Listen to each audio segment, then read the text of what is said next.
Si Dieu est absent des champs de bataille, ces hommes, les aumôniers militaires, ne sont jamais loin. La plupart d'entre eux, comme celui-ci en uniforme noir qui traverse une terre dévastée, partagent tout avec les soldats, l'épouvante du quotidien et l'épreuve du feu. Certains vont rester dans l'histoire, pour leur héroïsme, par les journaux qu'ils ont tenus, par des engagements qui dépassent leurs fonctions, comme celui qui officia ici, juste en dessous du front, là où les soldats qui l'accompagnent ont improvisé une chapelle au fond d'une carrière. Cet aumônier militaire s'appelle le Père Doncoeur. Il a fait graver sa profession de foi « Dieu protège la France » avec un point d'exclamation. Peut-être un rappel à l'ordre divin que l'aumônier militaire adresse à cette France trop républicaine à son goût, séparée de l'Église par ses lois de 1905. Le Père Doncoeur est profondément patriote et c'est ce qui l'amène à vouloir s'engager dans l'aumônerie. Il ne faut pas oublier qu'il est fils de militaire, fils d'officier, qu'il avait même lui-même envisagé un temps une carrière militaire, on avait envisagé pour lui une carrière militaire. Et en revanche, son attitude est plus critique vis-à-vis de la République. Sitôt arrivé ici, le Père Doncoeur va trouver de nouvelles raisons de se révolter contre cette République à laquelle il est astreint. On lui ordonne d'accompagner au poteau d'exécution un jeune déserteur. Ce jeune déserteur est exécuté à l'endroit même où, un mois plus tôt, d'autres soldats étaient fusillés pour l'exemple. Le Père Doncoeur note alors dans son journal « Je sentis monter dans mon cœur des colères que je n'avais jamais éprouvées de ma vie. Ah, on m'avait interdit d'enseigner ce petit à l'école et l'on avait eu besoin de moi pour le conduire au poteau. » Au fond de ses carrières, l'aumônier Doncoeur convainc les soldats terrorisés de revenir vers une religion dont bon nombre d'entre eux s'étaient éloignés avant la guerre. Quand on va s'enfoncer, on va arriver au poilu, à l'homme, à sa vie, à son pays, et puis la foi, la religion, à la mort.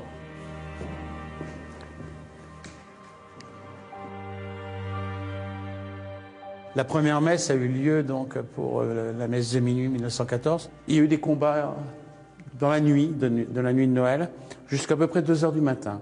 Et à 2 heures du matin, les Allemands se mettent à chanter des cantiques. Et donc, d'un seul coup, ça apaise. Ils entendent les Allemands chanter Noël. Voilà. Et donc, d'un seul coup, les armes se taisent. Et on autorise donc cette messe, premier service. Puis après, les camarades vont relayer ceux qui sont là-haut. Et puis, il y a un deuxième service. Il y en aura 3. 3 services dans la nuit. Et il y avait à peu près 400-500 soldats qui ont assisté à chaque fois à cette messe de minuit. Il faut, écrit alors le Père Doncoeur, que la France profite de ces événements terribles pour redevenir chrétienne. Voilà, donc les soldats priaient là. Ils devaient prendre des temps d'oraison avant de monter, évidemment, au front. Là-haut, c'est l'enfer. Il y a 28 mètres de montée. Le soldat va monter pour 3 jours. Alors moi, je les imagine, je les vois, ils sont là.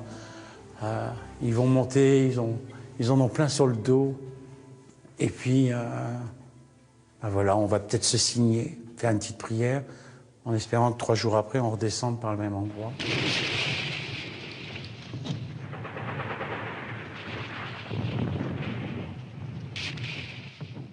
Tous les jours, des hommes étaient tués. Et les aumôniers étaient là parce qu'ils savaient les faire vers l'autre monde. Et c'est quelque chose qui était extrêmement important pour tenir.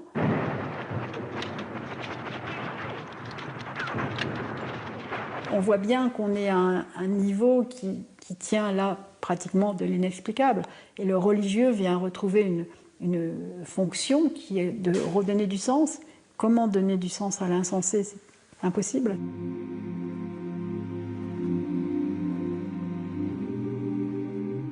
On a des histoires extraordinaires de prêtres, de pasteurs et de rabbins qui permettent aux hommes de retrouver un peu d'espérance. Si ce n'est en Dieu, au moins en l'homme. Ce qui n'était pas évident. Et pourtant, ils ont permis que ces hommes restent debout. Quand on sait qu'il va y avoir une offensive française, il y a une tournée de confession qui est proposée par les aumôniers. Ils passent dans les rangs en disant « bon, c'est demain, est-ce que vous voulez vous mettre en règle avec Dieu ou pas. Enfin, les jeunes qui vont monter en ligne, ils savent qu'il y a un bon nombre d'entre eux qui ne reviendront pas. Donc s'ils sont catholiques et si ils ont trompé leur femme, si ils sentent qu'ils ont quelque chose sur la conscience, ils souhaitent voir un prêtre. Et l'aumônier militaire passe dans les lignes et confesse à tour de bras. On est en septembre 1915, c'est les grandes attaques de Champagne. On pense que ça va être la victoire, on va percer.